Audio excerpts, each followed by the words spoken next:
You say that you believe many people in America believe in your definition of freedom, freedom from coercion. And I might agree with you, but I also believe that many people in America believe in a different kind of freedom, and that is freedom to well-being, a certain level of standards, fair housing at a good price, education, etc. The other thing I want to say is that the system has built into it the poor remain poor and the rich remain rich, and that is an externality of the system. It is not built into the system at all. It has never been true. It's simply a false. If you look at the evidence, there is an enormous amount of mobility from one class to the other. In fact, there used to be a saying, 3 generations from shirt sleeves to shirt sleeves, which reflected exactly the opposite effect. So it simply is not built into the system. On the contrary, there's a great deal of mobility within generations and between generations, and we shouldn't argue on the basis of false factual premises. That mobility, well, let me continue because I'm not sure it really has an effect on the question. Because it is not immediately easy to become in the wealthy class. There are certain parts of the system which make that virtually impossible for the real person.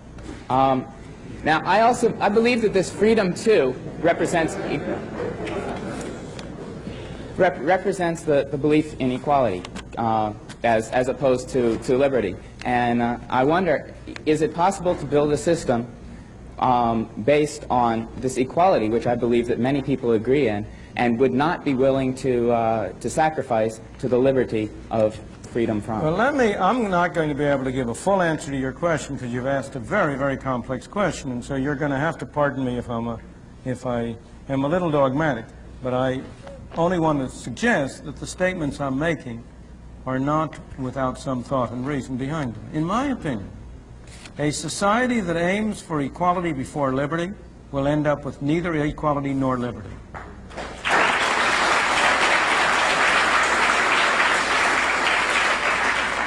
And a society that aims first for liberty will not end up with equality, but it will end up with a closer approach to equality than any other kind of system that has ever been developed. Now, that conclusion is based both on evidence from history, across history, and also, I believe, on reasoning which, if you try to follow through the implications of aiming first at equality, will become clear to you.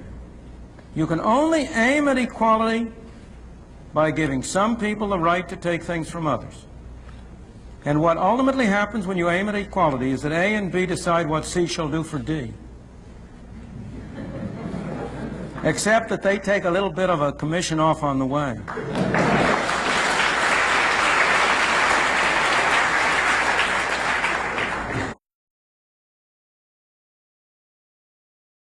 And I think that you may have just passed over one that is of utmost importance, and that is of poverty. And in prefacing my question, I'd like to refer to what President Kennedy said, that if a free society cannot help the many who are poor, it cannot save the few who are rich.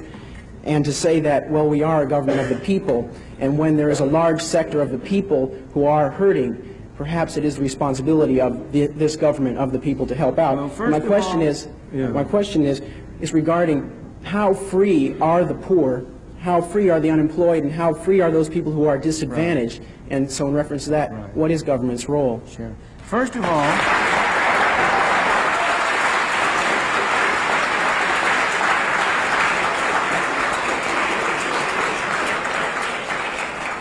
I'm glad to see one vote for the poor. First of all, the government doesn't have any responsibility. People have responsibility. This building doesn't have responsibility. You and I have responsibility. People have responsibility. Secondly, the question is, how can we as people exercise our responsibility toward our fellow man most effectively? That's the problem. So far as poverty is concerned, there has never in history been a more effective machine for eliminating poverty than the free enterprise system and the free market. The period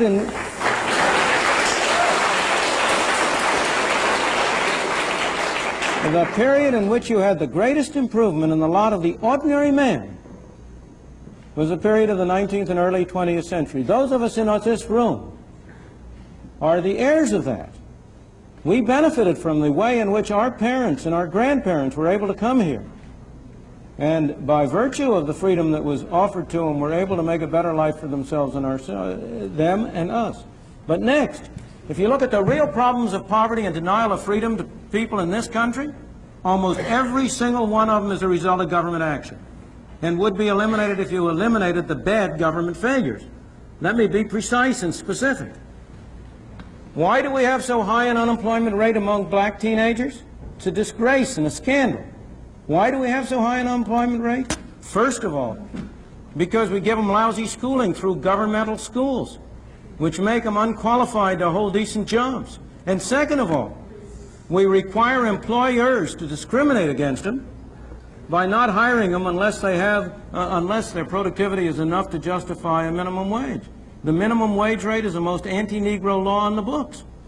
And it's an anti-Negro law because it precisely, having first not enabled the young blacks to have a decent schooling so that they can have productivity, we next deny them the on-the-job training that they might get if you could induce employers by being able to hire them for relatively low wages to give them on-the-job training that would make them qualify for higher payment and higher productivity. In the third place, we have constructed a governmental welfare scheme which has been a machine for producing poor people. We have induced people to come under control of welfare.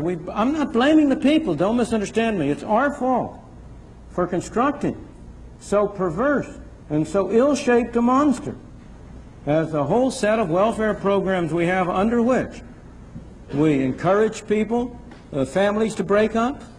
We encourage people to move from one part of the country and come to another, under which we have, in effect, made many people poor. And yet, when all this is said and done, have I ever been where? Welfare or poor.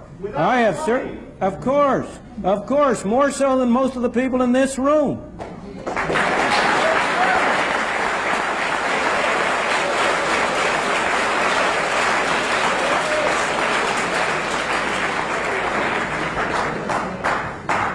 How many of you have worked a 12-hour day and gotten paid 78 cents? But let me go back to but you know that's all irrelevant. Is there one of you who is going to say that you don't want a doctor to treat you for cancer unless he himself has had cancer?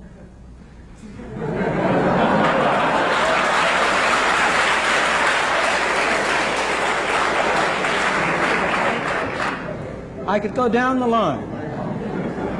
But when all is said and done, while there are people in this country who are worse off than other people, by and large, even the poorest people in this country are relatively well off compared to the conditions in many other countries in the world.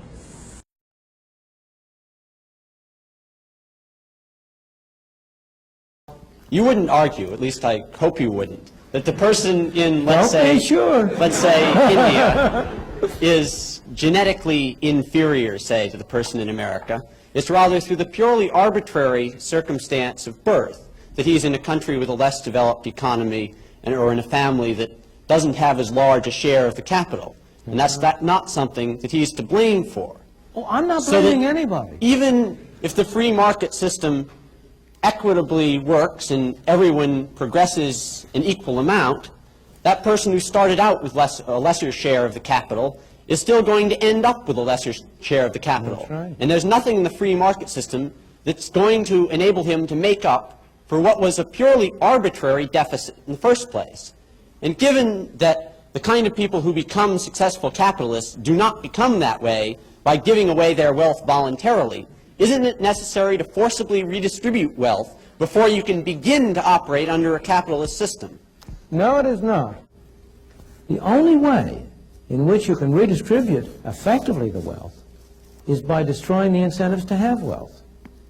And the question is, what is the way, what is the system which will offer those people who are so unlucky as to be born without good positions, what is the system which will offer them the greatest opportunity? Well, one possible way of redistributing the wealth without affecting the incentives to earn as much income as possible is simply to have a 100% inheritance tax. But Since that that would won't not- affect the incentives, it's only after the person's dead anyway. I beg your pardon.